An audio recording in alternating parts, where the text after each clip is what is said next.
Welcome back to our channel. నేను మీ మాదిరి. ఎప్పుడూ కూడా మనది కానిది మనకి చాలా దగ్గరలో ఉన్న అంటే సెంటీమీటర్ దూరంలో ఉన్నా కానీ దానికోసం ఆశపడకండి. ఎందుకు అంటే అది మనది కాదు. అదే మనదైంది సప్త సముద్రాల అవతల ఉన్నా కానీ దానికోసం పోరాడండి. ఎందుకంటే అది మనది. మనది కాదు మనది. ఏంటి డిఫరెన్సు? ఏదైతే ఏంటి దొరికింది తీసుకోవచ్చు కదా అని కొందరనుకోవచ్చు. దొరికింది తీసుకుంటే తేరగా వచ్చింది కదా అని వాడేసుకుంటే, దాని తర్వాత వచ్చే కష్టాలు, నష్టాలు కూడా అనుభవించాల్సింది నువ్వే. అది చాలా విషయాల్లో అనమాట. ఒక వస్తువు ఎవరైనా పడేసుకున్నారనుకోండి, నీది కాపోయినా నీదని తీసుకున్నామనుకోండి, వాళ్ళు అది ఏ సందర్భాల్లో కొన్నారో, ఏం కొన్నారో వాళ్ళ కర్మలన్నీ నీకే వచ్చేస్తాయి. అలానే కాకుండా అది వాళ్ళకి చాలా నీడై ఉండొచ్చు. వాళ్ళు పడే బాధ అంతా ఆ కర్మకి నువ్వే బాధ్యుడివి అవుతావనమాట.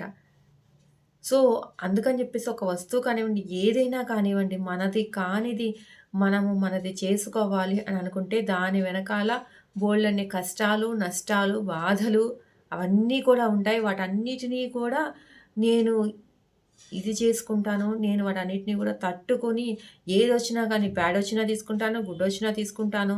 ఏదొస్తదో తెలీదు కాబట్టి అన్న సందర్భంలో కూడా నేను ఆశపడతాను అంటే ఇక మీ కర్మకి ఎవరు కూడా బాధ్యుడు కాలేడనమాట. కానీ మనదయిందనుకోండి అది ఎంత దూరంలో ఉన్నా దానికోసం పోరాడండి. ఎందుకు అంటే నీది అని ఒకటి నీకు ఖచ్చితంగా తెలుసు. ఆ గ్యారంటీ నీకుంది. నీ దాని మీద ఖచ్చితంగా వేరే వాళ్ళకి ఎప్పటికీ కూడా హక్కు ఉండకూడదు. ఉండదు కూడా. కాబట్టి ఆ నా అనే ఫీలింగ్ ఉంటది చూసారా? అది నిన్ను ఎంత దూరమైనా నడిపిస్తది. ఆ నా అనే ఫీలింగ్‌ని నువ్వు కష్టపడి మళ్ళా తిరిగి నీ దగ్గరికి తెచ్చుకున్నప్పుడు ఆ సంతోషము, ఆ తృప్తే వేరుగా ఉంటదనమాట. ఎప్పుడైనా మనది కానిది తేరగా వచ్చినప్పుడు దాని మీద మనకొక ఇష్టం గానీ, ఒక ఫీలింగ్ కానీ ఏది ఉండదు. ఫ్రీగా వచ్చేసింది కదా అని చెప్పేసి అది డబ్బులు అయినా, ఏదైనా కానీ మనకి దాని విలువ తెలీదు కదా! కష్టపడలేదు కదా! ఈజీగా వాడేస్తాము.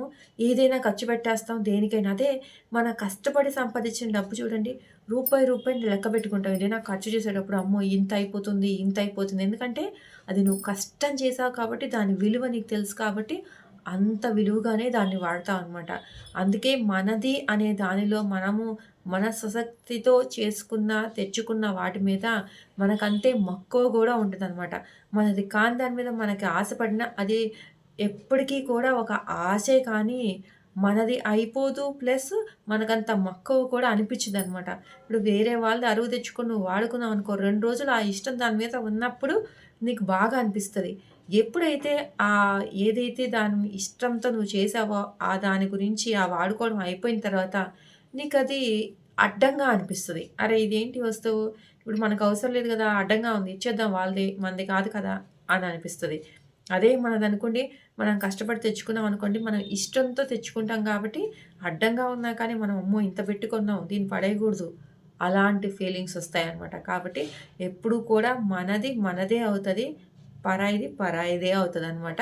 అది ఒక రిలేషన్‌షిప్‌లో కానివ్వండి, ఏ విషయంలో ఒక వస్తువులో కానివ్వండి, అసలు ఏదైనా దేని విషయంలో అయినా అలాంటి ఫీలింగే ఉంటదనమాట. ఇదండి ఈరోజు వీడియో. వీడియో కనుక నచ్చితే లైక్ చేయడం మర్చిపోవద్దు.